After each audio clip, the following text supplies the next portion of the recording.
अस्सलाम वालेकुम। आज का हमारा टॉपिक है होमियोस्टेसिस। ठीक है, आज हम बायो के टर्म होमियोस्टेसिस को डिस्कस करेंगे।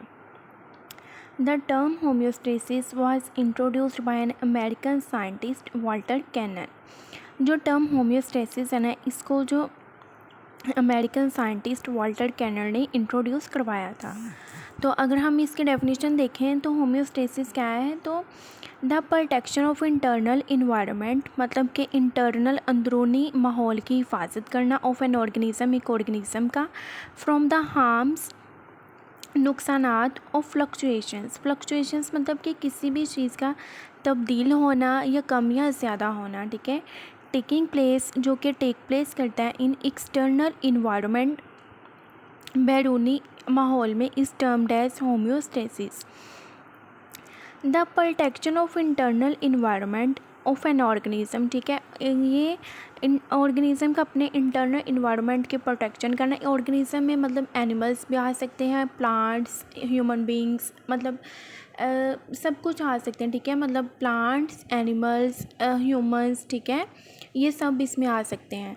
और फ्रॉम द हार्म्स, नुकसानात, और फ्लक्चुएशन, तब्दील होना या कम या ज़्यादा होना, taking place in external environment, जो कि एक्सटर्नल इन्वायरमेंट में होता है, इस टर्म्ड एज होमियोस्टेसिस। इसको कहते हैं होमियोस्टेसिस। मतलब कि देखें, अगर यहाँ पे फ्लक्चुएशंस क्या हैं जो कि एक्सटर्नल इन्वायरमेंट में हो रही हैं, मतलब अगर बाहर का टेम्परेचर जो है वो ज़्यादा है, ठीक है, अगर बाहर बहुत ज़्यादा टेम्परेचर है, हमारे जो इन्वायरमेंट है उसमें बहुत ज़्यादा टेम्परेचर है ना, तो जो हमारा बॉडी है ना, वो अपने आप को उस टेम्परेचर के तरह जो है ना सेट करेगा। ठीक है, अगर बाहर टेम्परेचर बहुत ज़्यादा है तो अंदर बहुत कम है, तो वो एक बैलेंस करेगा टेम्परेचर में। ठीक है, अगर बहुत ज़्यादा टेम्परेचर हाई हो जाएगा तो फिर आपको पता है बहुत ज़्यादा फिर नुकसानात होते हैं। ठीक है, जैसे बाहर बहुत ज़्यादा हाई टेम्परेचर, हीट स्ट्रोक वगैरह एट्सेट्रा।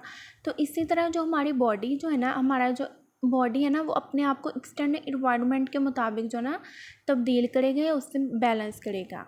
इसी तरह अगर बाहर का टेम्परेचर बहुत ज़्यादा लो है, ठीक है, बहुत ज़्यादा कोल्ड है, बहुत ज़्यादा सर्दी है, तो हमारा जो बॉडी है ना फिर भी अपने टेम्परेचर को उसके मुताबिक जो है ना सेट करेगा। ठीक है, और उसके मुताबिक जो है सेट करेंगे, इसको कहते हैं होमियोस्टेसिस। मतलब कि एक्सटर्नल इन्वायरमेंट को देख के अपना जो इंटरनल इन्वायरमेंट है ना उसको बैलेंस करना या उसको तब्दील करना या उसका कम या ज़्यादा करना, उसको कहते हैं होमियोस्टेसिस। यहाँ क्या मतलब है इसका, कि मतलब कोई भी जो जानदार है ना, मतलब कोई भी ऑर्गेनिज़म है, मतलब अगर ऑर्गेनिज़म है मतलब उसमें एनिमल्स, प्लांट्स, ह्यूमन बींग सब आ सकते हैं। ठीक है, तो वो जो है ना बाहर के एक्सटर्नल इन्वायरमेंट को देख के जो है ना अपने इंटरनल इन्वायरमेंट के उसके मुताबिक ढालते हैं, उसके मुताबिक अपने आप को सेट करते हैं, उसको कहते हैं homeostasis. The protection of internal environment of an organism from the harms of fluctuations taking place in the external environment is termed as homeostasis.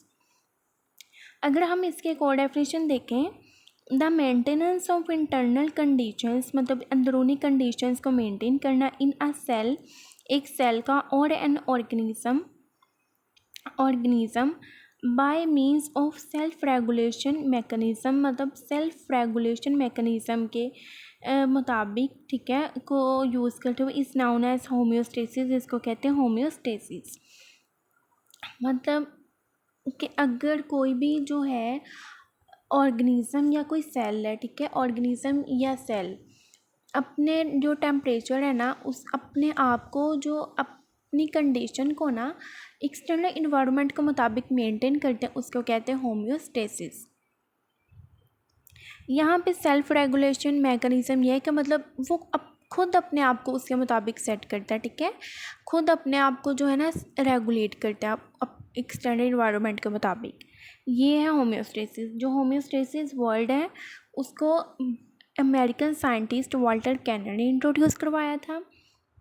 और इसका मतलब ये है कि कोई भी जो सेल या ऑर्गेनिज़म है ना, वो अपने इंटरनल इन्वायरमेंट को जो है चेंज करते हैं, एक्सटर्नल इन्वायरमेंट को देख के, उसको कहते हैं मेंटेन करते हैं या चेंज करते हैं, उसको कहते हैं होमियोस्टेसिस। मतलब कि बाहर के इन्वायरमेंट को देख के कोई भी सेल या ऑर्गेनिज्म जो है ना अपने इंटरनल इन्वायरमेंट को मेंटेन करते हैं, उसको कहते हैं होम्योस्टेसिस। यहाँ पे हमारे जो टर्म होम्योस्टेसिस है ये कवर हुई है। बहुत सिंपल सी छोटी सी डेफिनेशन है, इजी सी, ठीक है। और अगर इसमें से आपको फिर भी कुछ ना समझ आए तो आप मुझसे कमेंट में पूछ सकते हैं। और अगर आपको किसी भी टॉपिक पे कोई भी वीडियो चाहिए तो आप मुझे कमेंट्स में बता सकते हैं, मैं उस पर वीडियो बना दूँगी, ठीक है। अल्लाह हाफिज़।